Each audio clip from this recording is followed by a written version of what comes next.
नमस्कार। आकाशवाणी से दोपहर समाचार के साथ मैं लवलीन निगम।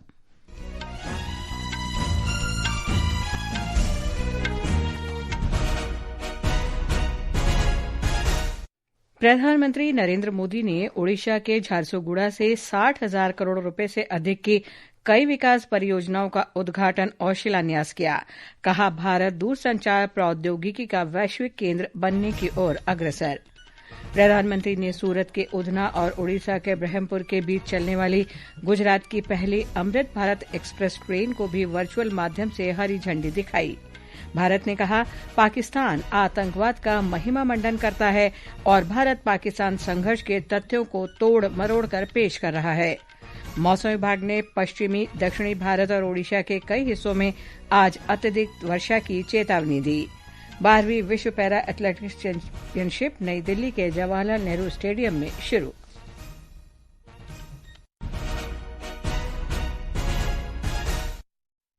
अब समाचार विस्तार से। प्रधानमंत्री नरेंद्र मोदी ने ओडिशा के झारसुगुड़ा में 60,000 करोड़ रुपए से अधिक की कई विकास परियोजनाओं का उद्घाटन और शिलान्यास किया। ये परियोजनाएं दूरसंचार, रेलवे, उच्च शिक्षा, स्वास्थ्य सेवा, कौशल विकास, ग्रामीण आवास सहित विभिन्न क्षेत्रों से जुड़ी हैं। श्री मोदी ने गुजरात में सूरत के उधना और ओडिशा के ब्रह्मपुर के बीच अमृत भारत एक्सप्रेस ट्रेन को भी वर्चुअल माध्यम से हरी झंडी दिखाई। इस अवसर पर रेल मंत्री अश्विनी वैष्णव और जल शक्ति मंत्री CR Patil Udhna railway station पर उपस्थित थे। ये ट्रेन ओडिशा, आंध्र प्रदेश, छत्तीसगढ़, महाराष्ट्र और गुजरात सहित कई राज्यों को जोड़ेगी। इस अवसर पर प्रधानमंत्री ने कहा कि ओडिशा और गुजरात के बीच संपर्क बहुत महत्वपूर्ण है। ब्रह्मपुर से सूरत के लिए आधुनिक अमृत भारत ट्रेन को हरी झंडी दिखाई गई है और आप भी जानते हैं कि सूरत के साथ आपका जुड़ना कितना महत्वपूर्ण है। इस क्षेत्र का कोई गांव ऐसा नहीं होगा कि जहां के लोग सूरत में न रहते हो। आज उनके लिए ये सीधी रेल सेवा शुरू हुई है। प्रधानमंत्री ने जनसभा को संबोधित करते हुए कहा कि ओडिशा दोहरे इंजन वाली सरकार के माध्यम से तेजी से आगे बढ़ रही है। ओडिशा डबल इंजन की रफ्तार से आगे बढ़ने लगा है। आज फिर एक बार ओडिशा के विकास के लिए, देश के विकास के लिए हजारों करोड़ रुपए के प्रोजेक्ट का काम शुरू हुआ है। आज से बीएसएनएल का नया अवतार भी सामने आया है। बीएसएनएल की स्वदेशी 4G सर्विसेज लॉन्च हुई है। प्रधानमंत्री ने कहा कि केंद्र सरकार ने हाल ही में राज्य में 2 सेमीकंडक्टर इकाइयों को मंजूरी दी है। श्री मोदी ने कहा कि 2017 में वस्तु और सेवा कर जीएसटी लागू होने के बाद कर का बोझ काफी कम हो गया है, जिससे नागरिकों पर वित्तीय दबाव कम हुआ है। प्रधानमंत्री ने बीएसएनएल द्वारा स्थापित 97,500 से अधिक नए स्वदेशी 4G मोबाइल टावरों का भी शुभारंभ किया। श्री मोदी ने कहा कि भारत 2G, 3G और 4G तकनीकों के विकास में पिछड़ गया था और इस क्षेत्र में विदेशी तकनीक पर निर्भर था। प्रधानमंत्री ने कहा कि भारत भविष्य में दूरसंचार प्रौद्योगिकी का वैश्विक केंद्र बनेगा। प्रधानमंत्री ने ब्रह्मपुर स्थित MKCG मेडिकल कॉलेज और बुर्ला संबलपुर स्थित VIMSR को विश्व स्तरीय सुपर स्पेशलिटी अस्पतालों में अपग्रेड करने की योजना की भी घोषणा की।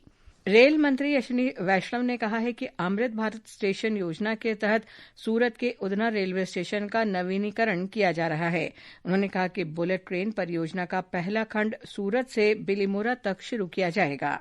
सूरत से बिलीमोरा का सेक्शन का टारगेट है 2027 में खोलने का। इसको काम बहुत तेजी से चल रहा है। इससे पूरे के पूरे मुंबई से अहमदाबाद के बीच में इकोनॉमी इतनी बढ़ेगी, रीजनल डेवलपमेंट होगा। मुंबई से अहमदाबाद की दूरी मात्र 2 घंटे 7 मिनट की रह जाएगी और सूरत से मुंबई 1 घंटा, सूरत से अहमदाबाद भी 1 घंटा।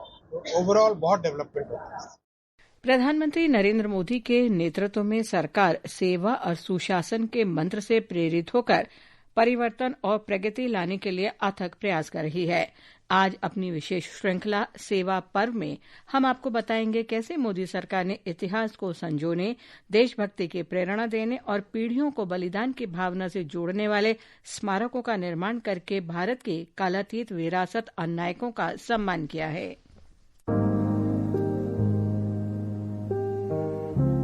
एक राष्ट्र का निर्माण उसके नायकों, स्वतंत्रता सेनानियों, विचारकों और विरासत के संरक्षकों के साहस से होता है, जो त्याग और दूरदर्शिता के माध्यम से उसके भाग्य का निर्माण करते हैं। नरेंद्र मोदी सरकार ने प्रतिष्ठित स्मारकों और राष्ट्रीय गौरव के प्रतीकों के माध्यम से भारत की कालातीत विरासत और उसके नायकों का सम्मान किया है। प्रधानमंत्री मोदी के नेतृत्व में मौजूदा स्मारकों का पुनरुद्धार और नए स्मारकों का निर्माण किया गया है। प्रधानमंत्री ने नए संसद भवन का उद्घाटन करते हुए ऐसे प्रतीकों के महत्व को रेखांकित किया। देश अपने सभी स्वतंत्र सेनानियों को राष्ट्र रक्षा में अपने आप को दिन रात खपाने वाले, आहूत करने वाले वीर वीरांगनाओं को आज देश नमन कर रहा है। नई दिल्ली में राष्ट्रीय युद्ध स्मारक हमारे सैनिकों के साहस और बलिदान के प्रति एक सच्ची श्रद्धांजलि है। अमृतसर में पुनर्निर्मित जलियांवाला बाग स्मारक स्वतंत्रता संग्राम के सबसे काले लेकिन निर्णायक अध्यायों में से एक की स्मृति को जीवंत रखता है। 3 मूर्ति एस्टेट में प्रधानमंत्री संग्रहालय भारत के प्रधानमंत्रियों की यात्रा का वर्णन करता है, जो स्वतंत्रता के बाद से गणतंत्र का मार्गदर्शन करने वाली लोकतांत्रिक भावना को दर्शाता है। राष्ट्रीय पुलिस स्मारक पुलिसकर्मियों की वीरता को नमन करता है, जबकि देश भर के जनजातीय स्वतंत्रता सेनानी संग्रहालय गुमनाम जनजातीय नायकों को लंबे समय से अपेक्षित सम्मान प्रदान करते हैं। भव्य भारत मंडपम एक वैश्विक परिवेश में सभ्यतागत वैभव को दर्शाता है। ये सिर्फ संरचनाएं ही नहीं, बल्कि अतीत और भविष्य के बीच के जीवंत सेतु हैं, जो बलिदान का सम्मान, नेतृत्व का उत्सव और भारत की यात्रा का मार्गदर्शन करने वाले शाश्वत मूल्यों की पुष्टि करते हैं। विष्णु की रिपोर्ट के साथ समाचार कक्ष से जागृति शर्मा। प्रधानमंत्री नरेंद्र मोदी द्वारा घोषित जीएसटी बचत उत्सव, जो इस महीने की 22 तारीख को शुरू हुआ, समाज के सभी वर्गों को लाभान्वित कर रहा है। एक रिपोर्ट। नए जीएसटी सुधारों के तहत सरकार ने स्वास्थ्य सेवा और प्रमुख क्षेत्रों में निवेश को बढ़ावा देने के उद्देश्य से महत्वपूर्ण कर कटौती की घोषणा की है। जिम और फिटनेस सेंटरों पर जीएसटी 18% से घटाकर 5% कर दिया गया है, जिसका उद्देश्य लोगों के लिए स्वस्थ जीवन शैली को और अधिक किफायती बनाना है। इस कटौती से जिम की सदस्यता में भी वृद्धि होने और जिम के मालिकों की आय में वृद्धि होने की संभावना है। इसके साथ ही नए जीएसटी संरचना में दूध से बने पेय पदार्थों और सूखे मेवों जैसे स्वास्थ्यवर्धक खाद्य पदार्थों पर भी 5% की दर लगाई गई है, जिससे स्वास्थ्य के प्रति जागरूक मध्यम वर्गीय परिवारों को कर में राहत मिलेगी। आकाशवाणी समाचार से बात करते हुए दिल्ली निवासी आकांक्षा ने जीएसटी में कमी के सरकार के इस फैसले का स्वागत किया और आभार व्यक्त किया। गवर्नमेंट ने जो जिम और फिटनेस सेंटर्स में टैक्स कम कर दिए हैं, इससे मुझे बहुत फायदा हुआ है, क्योंकि अब जिम और फिटनेस सेंटर्स की फीस कम हो जाएगी। ड्राई फ्रूट्स और मिल्क प्रोडक्ट्स में भी जीएसटी कम कर दिया गया है, तो इससे हेल्दी लाइफस्टाइल फॉलो करना भी अफोर्डेबल हो गया है। गवर्नमेंट ने ये जो डिसीजन लिया है, इससे बिजनेस को भी फायदा होगा, क्योंकि अब ज्यादा से ज्यादा लोग जिम ज्वाइन करेंगे और फिटनेस सेंटर्स जाएंगे। तो इस डिसीजन से सबका बेनिफिट हो रहा है and many of us are grateful and we would like to thank the government. प्रधानमंत्री नरेंद्र मोदी ने भी इस महीने की 21 तारीख को नागरिकों से स्वदेशी उत्पादों को अपनाने और घरेलू उद्योगों, छोटे निर्माताओं, स्थानीय कारीगरों और एमएसएमई को बढ़ावा देने का आग्रह किया है। समर्थ सिंह के साथ सौम्या शरण, आकाशवाणी समाचार, दिल्ली। आकाशवाणी का समाचार सेवा प्रभाग मार्केट मंत्रा के फोन इन कार्यक्रम में आज शाम 6:30 बजे अगली पीढ़ी के वस्तु और सेवा कर जीएसटी सुधारों पर चर्चा प्रसारित करेगा। चर्चा में वित्त मंत्रालय के अधिकारी और आर्थिक विश्लेषक शामिल होंगे।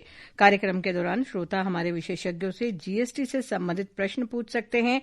आप हमारे फोन नंबर 011-2371-7117 और 011-233-14444 पर प्रश्न पूछ सकते हैं।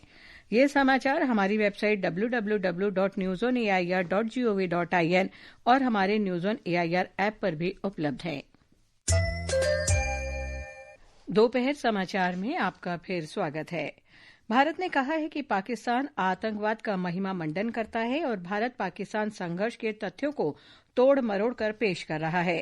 पाकिस्तान के प्रधानमंत्री शहबाज शरीफ के संबोधन के बाद संयुक्त राष्ट्र में भारत के स्थायी मिशन की प्रथम सचिव पेटल गहलोत ने भारत में आतंकवादी हमलों के लिए पाकिस्तान को जिम्मेदार ठहराया। उन्होंने भारत के आत्मरक्षा के अधिकार पर जोर दिया।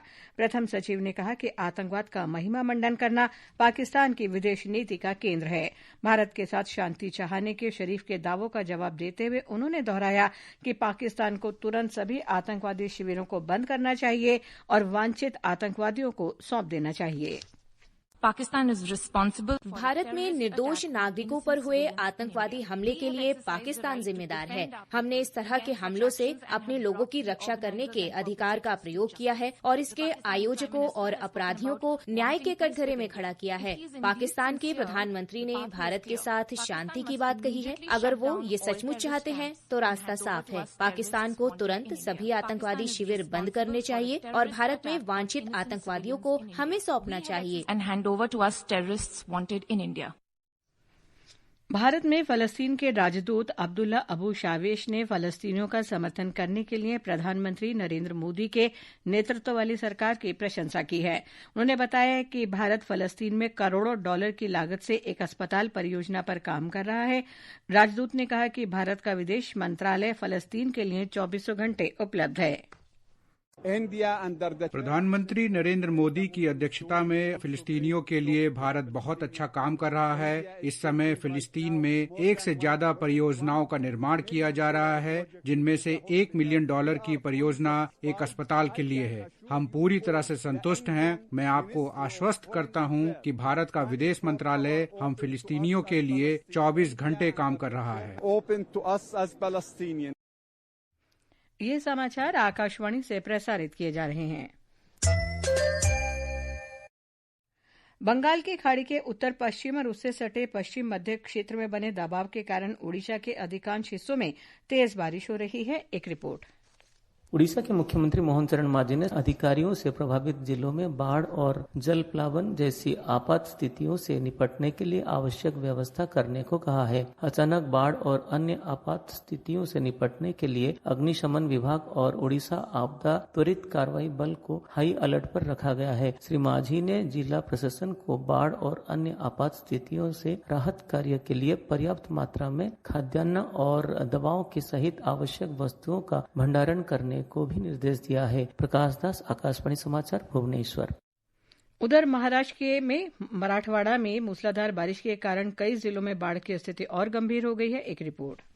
नांदेड़ जिला एक बार फिर बाढ़ की चपेट में है, जहां लोहा, कंधार, अर्धापुर, मुदखेड, नांदेड़, मुखेड, नायगांव, देगलूर, धर्माबाद और हदगांव तालुके जलमग्न है। नांदेड़ हैदराबाद राजमार्ग और अन्य प्रमुख मार्गों पर सड़क परिवहन ठप्प हो गया है। लातूर जिले में अहमदपुर, रेणापुर, निलंगा और उदगीर तहसील में बाढ़ का पानी पुलों के ऊपर से बह रहा है। हिंगोली जिले में बादल फटने जैसी बारिश हुई है, जिससे भारी व्यवधान उत्पन्न हुआ है। जिला कलेक्टरों ने आज नांदेड़, लातूर, हिंगोली और धाराशिव में सभी शैक्षणिक संस्थाओं को बंद रखने का आदेश दिया है। समरजीत ठाकुर, आकाशवाणी समाचार, छत्रपति संभाजीनगर।